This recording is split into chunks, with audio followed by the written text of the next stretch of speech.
And let's see what this SP2 does.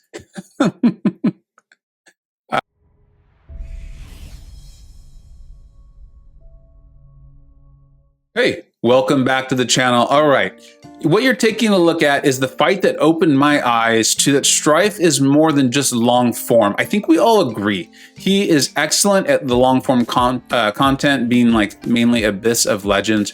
We've seen that, and I'm pretty sure Metal Sonic Dude is gonna be putting out some videos on that soon. Pay attention, keep an eye out for those. But in the last few days, probably the last 3 or 4, I've really been enjoying questing with Stryfe. And what you are looking at is the fight that really opened up my eyes. It's a long story, I'll make it short. I got him when his crystals came out. I was extremely excited about it. And then I did some testing and I just didn't like what I was finding. But a frequent commenter and a very smart player, OYC, kept on me about Stryfe, and a good MCoC friend of mine, longtime friend, Waffler, kept sending me videos and we're like, take a look at this. I really think you're missing some things with him. I took him into the monthly quest and I did this fight with Electro. And what we're really showing here is his ability to not take the damage back, the passive damage back, or the active incoming passive direct damage. Okay, that's the term for it. With him, some of his psionic blasts, and I thought, yeah, okay, there is a thing here. There is a thing here, and I was relatively impressed with the damage. So here's what we've done, and here's what we're gonna do in this video. I slapped a 30% boost on him. This is a rank 4 SIG 200. I do think the SIG is important. I don't think you have to have it, but it is very important. It's nice. And then I'm gonna take him through and we're gonna do a showcase with some definite how-to plays and a lot of tips and tricks that I picked up from not only OYC and Waffler, but also from my own testing. I'm excited to do it. Let's jump into it. This is to start with Stryfe, is that he is a ramp up champion. I want to show you him in one of his most basic forms. We've done one fight before this. You can see we have the 12 persistent charges there. So he's really not ramped up. He's really not at all. It's just one fight. The node doesn't really matter on this one. This is the legendary difficulty of the current month side quest. And then you can see we started off with the 5 telepathic charges there in the purple, in the upper left-hand corner. That's from the cable synergy. And ideally what you want to be doing here as you're ramping him up is get to his SP1, throw it when the opponent does not have a bar power. You will go invisible here, let them hit into you, and you see that's charging up our telepathic charges. And then you land a heavy. You get, I think it's 3 telepathic charges from landing a heavy out of your invisible. And we're just going to kind of do that over and over. If I can continue to refresh that passive shock damage, I'm going to do it. But you're getting a sense here. This was 100,000 health voodoo. Just by repeating this process and getting our persistent charges going, our damage isn't amazing. I'm not trying to tell you that this is some incredible, he starts out of the gate and he's just a world beater. What I want to show you is, and what I'm hoping to show you over the course of this video, is that you have an extremely good long form content champion who actually has a decent amount of utility, maybe even good, depending on how you look at it, amount of utility that makes questing with him quite worthwhile. I'm gonna show it to you as we go over this video. Look at this, 45 hits, and that voodoo is already down about 100,000 health, 1 ramp up. Next, we're gonna move on to this Mixmaster Spry. While they're down, bulked up. The importance here is Mixmaster and Spry, Spider-Man. Stryfe's psionic blast, which are his mediums and his heavy and parts of his SP2, cannot be evaded. He's actually not a bad evade counter. It's not exactly like Professor X, where out of the box he just can't be evaded when he's over a certain amount of charges. But here's the thing, it's not that bad, especially if you can parry. If you can parry, you can land your mediums over and over. And as you can see here, if you're very quick at it, you can do the medium, light, light, medium. You can definitely land the medium, light, medium, or the medium, medium if that's what you prefer. I also found that there's a decent reach on his heavy. We'll see that a few times here in this video as we go. Look at this damage. It's going pretty well. This was the legendary difficulty. There we are going straight in with our medium. You can see no concern about any sort of evade happening or things like that. The other thing I really like about this part of his utility, and I want to really highlight these parts that have this all in common, is they are not causing you to lose your telepathic charges, and they're not causing you to delay your ramp. You are able to ramp him up in the quest while landing these psionic blasts, having your evade counter, and getting a champion like Spider-Man down very, very quickly. Okay, we'll continue to look at his utility, but I did also want to show you him ramped up. You see we have the 100 telepathic charges, the persistent charges. This is Act 6.4 in the Rag Thor boss here going against this Gambit. Here's how much damage this guy can do. You're going to see we're not even going to be able to really showcase that huge SP2 that you're used to seeing because he's just going to work through the health that quickly. We have the cable synergy there, so we are starting off with the 5 telepathic charges. Going to be going in. There we go. We're going to throw that special because it is helpful to have them too. You don't just want the persistent charges. Go ahead and get these 2. You can utilize them in the fight. We've landed the passive shock. You see how much damage it is doing. It's not bad. And, we're going in to set up for that big SP2, which is what you're usually seeing. You can see we have 2 weaknesses on us too. Keep that in mind. That is part of this node. So when you're looking at the damage here, keep in mind that we have 1 to 2 weaknesses on us quite a bit. And let's see what this SP2 does. Oh, wow. That was about 35% of his health. And then keep in mind, as you can see there was a nice shock that was ticking for a little over 1,000 as we went in. This guy's a monster, and it only took like 3 or 4 to ramp him up. Next, I wanted to show you another cool piece of his utility. We're going to take a look at this fight from 2 different ways. This Iron Man, Superior Iron Man, is going to be going unblockable. And this is really cool. This is really cool. Okay, so he's going to be going unblockable, and there's a lot of ways you can handle unblockable. One is you're hitting into the opponent's block, right? Because they're not going to be hitting you, or you don't have to worry about the unblockable. And I'm going to be utilizing his invisibility, his mist mechanic. It's very similar to Ghost, right? It helps you create openings and get around unblockable. So we're going to be doing that with our SP1 here. And then for you really smart players, don't worry. There's a whole other way to get around unblockable. It's superior, but I did want to show you this, that this is also a way to help you manage the opponent's power. It's a way to help you create openings in a fight. That's part of what makes Ghost so good, right? Is her ability to create openings for attack. So we're just gonna be doing this, but you saw that right there. You're going invisible.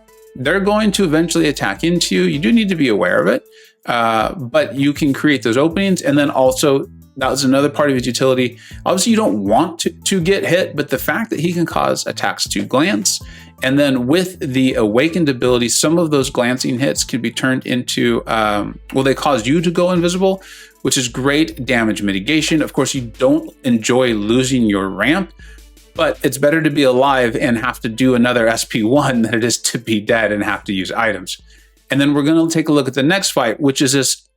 Honestly, it's a superior way of handling the unblockable. It was pointed out to me by OYC, who had watched my stream on this, and he pointed out, he's like, hey, you're not using this part of his kit.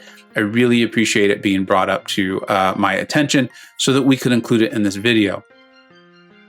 What I want to, the way that we're going to be accessing, you see, I'm even confirming it in the abilities, but basically it's on your 4th light attack, so medium and then 4 lights, you will consume 1 telepathic charge to inflict a passive concussion for 12 seconds. That's a pretty long time, and it will reduce the opponent's ability accuracy. That's great. Here's the better part as far as this is concerned, is while the opponent is suffering from that concussion, Stryfe can block unblockable attacks. It's kind of a really big deal. You're going to see it. I'm not going to play it perfect because I just did this test once. When I originally read his description, for whatever reason, I read that as being able to block unblockable specials, not all unblockables. This is even better than I realized. Watch, you're going to see it come into play here when Superior Iron Man goes unblockable, when he gets an active armor up. Here we go. So he's got that, and I've landed the concussion, and we blocked it. Look at that. I mean, you know there are champions in the game who are going unblockable. There are nodes in the game that are causing champions to go unblockable. That's a significant piece of utility, and that's only coming at the cost of 1 telepathic charge. We're going to show some more fights on this, but the other thing I wanted to point out is that concussion was a passive. So champions that can shrug it, champions that will decrease the amount of time that they have debuffs on them, nodes that do that same thing, that's still going to land. It's a passive. It will stay on there for those full 12 seconds. That is a really big deal and piece of utility. Moving on, as we're talking about that, I wanted to show this fight with Angela, where you're going to see us landing our shocks, right? Angela's recently been buffed. And one of the things that really makes her a great attacker is as her sig level increases, she is getting rid of those damaging debuffs quicker and quicker based on how many buffs she has. Watch this. We should be baiting her SP1. Sometimes I started getting a little risky with it. Almost like you start to get the feel of when the defender's going to attack in, but there we go. So that's a passive shock. It is not going down faster or anything due to Angela's sig ability. We have plenty of time to refresh it. Again, that is a big deal. It is really nice. Yes, if she was shock immune completely, then that wouldn't be going on there. But there's champions that shrug, there's champions that reduce the timer of that.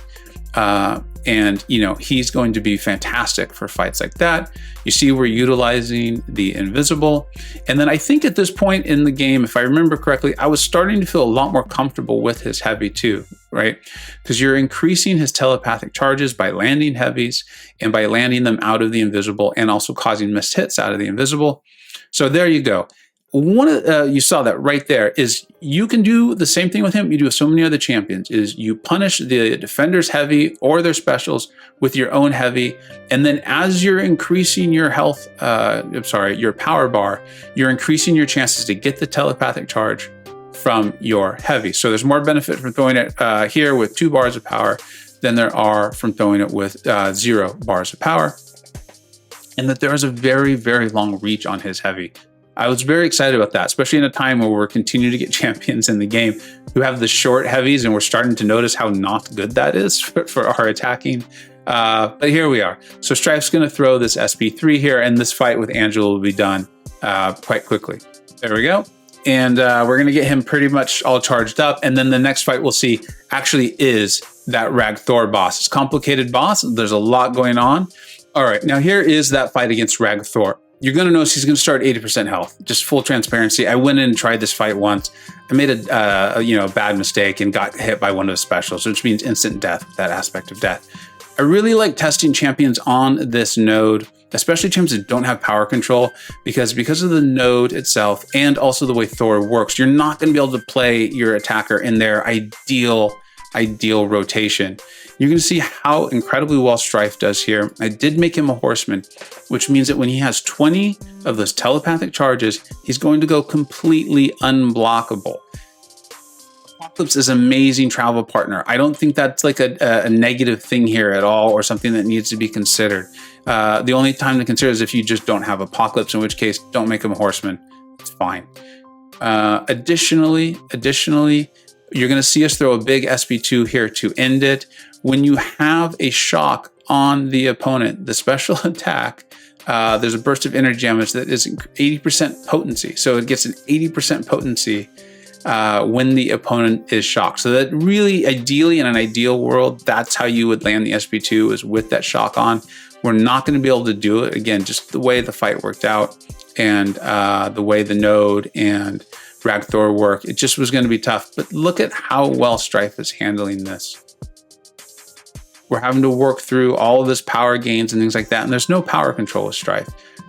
As you can see, and I just was really surprised by this. He's able to create openings. It's not just about ramping him up. That going invisible on the SP1 is not, it's helpful. It's a really great way to ramp him, getting those missed attacks in. But it is similar to Ghost. I'm not saying he's like Ghost, but I'm saying he is similar to Ghost, and that this is giving you openings and ways to control the opponent's power and to control the fight. You see, we've now gotten to 20 telepathic charges, and watch this. We are now completely unblockable. In fact, I didn't even really believe it when it happened. It's the first time I had ever tested it. And so now we are completely in control of the fight. I mean, if Rag Thor had been at 100% health, this fight would have been no different, just maybe would have lasted another 10 to 15 seconds. Now we just want to be kind of mindful of Thor's power charges there, and we're going to throw ours once he's at the 19 charges. This SP2, we did not have the shock on. In an ideal world, you would have the shock on, but you saw how much damage it did even without the shock. This is a fully ramped 100 telepathic charges plus the 20, and then basically a rank 5 Sig 200, and he's just going to town and defeating this Thor. I think making it look really, really easy in a fight that's not easy. He's definitely not designed to take.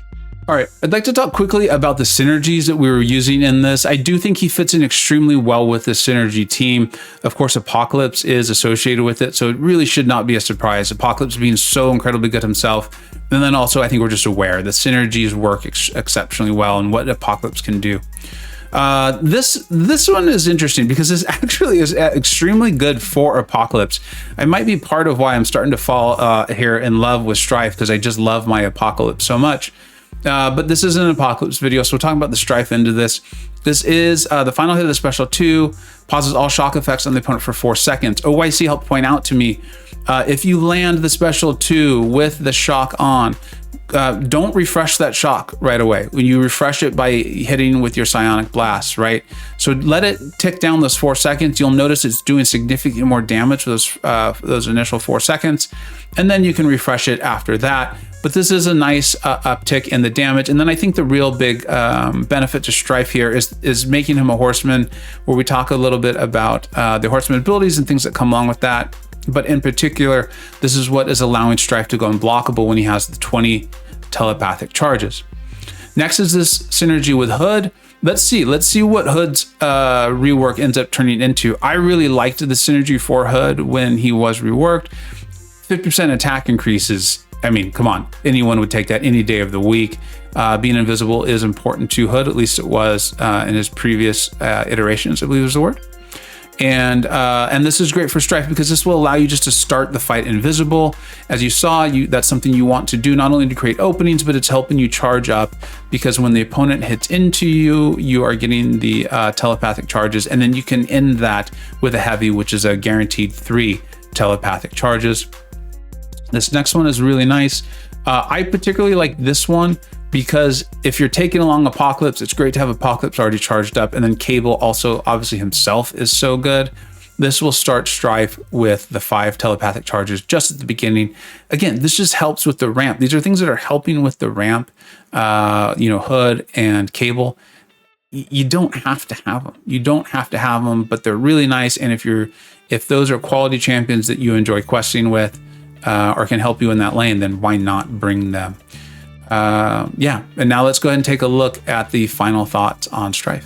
All right, and then I just kind of wanted to talk about this, kind of like do a synopsis here and final thoughts on Stryfe while you see what it does look like on the first fight while ramping up against this Winter Soldier here. I'm going to be putting on the 30% boost.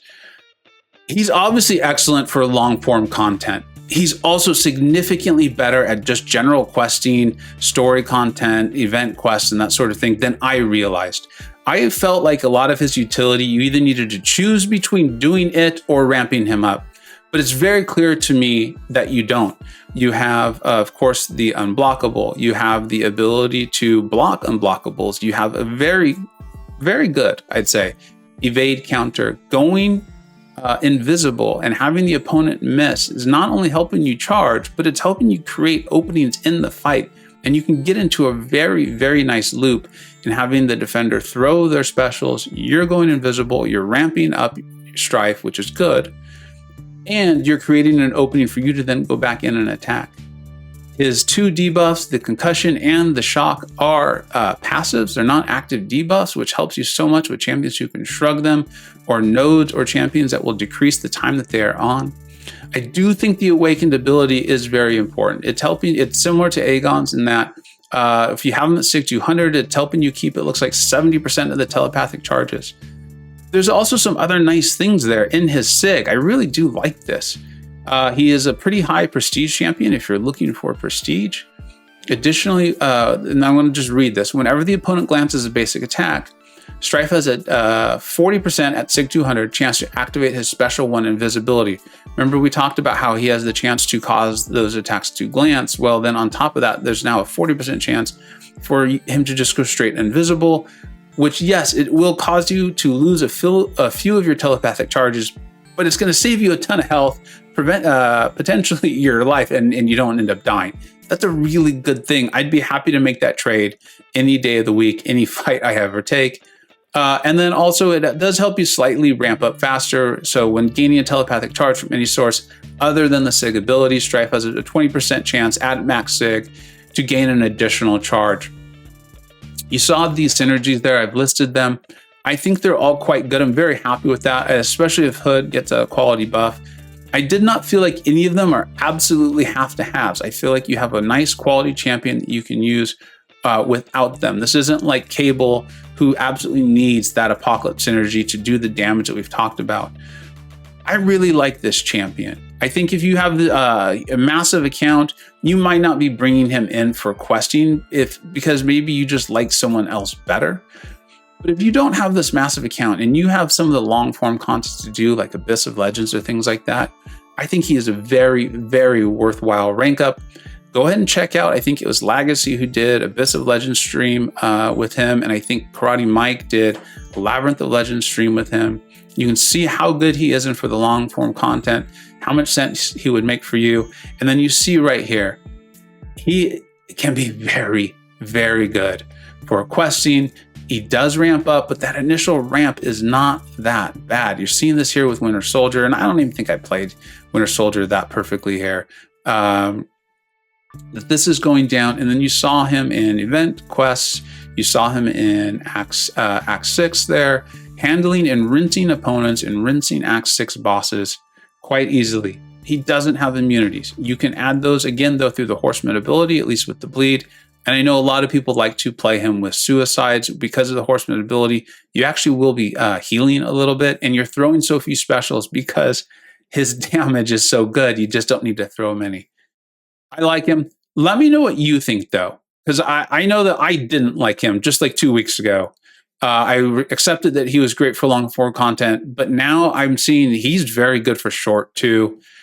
Let me know what you think. Did I miss anything? Is there anything that you think like, hey, I just disagree on this point? Or do you think I haven't gone far enough? Is he even better than I currently realize? Thank you so much for watching. Take care. I hope you either learned something, were entertained, or even better, a little bit of both. Don't forget to like, subscribe. Thanks so much for watching. Take care.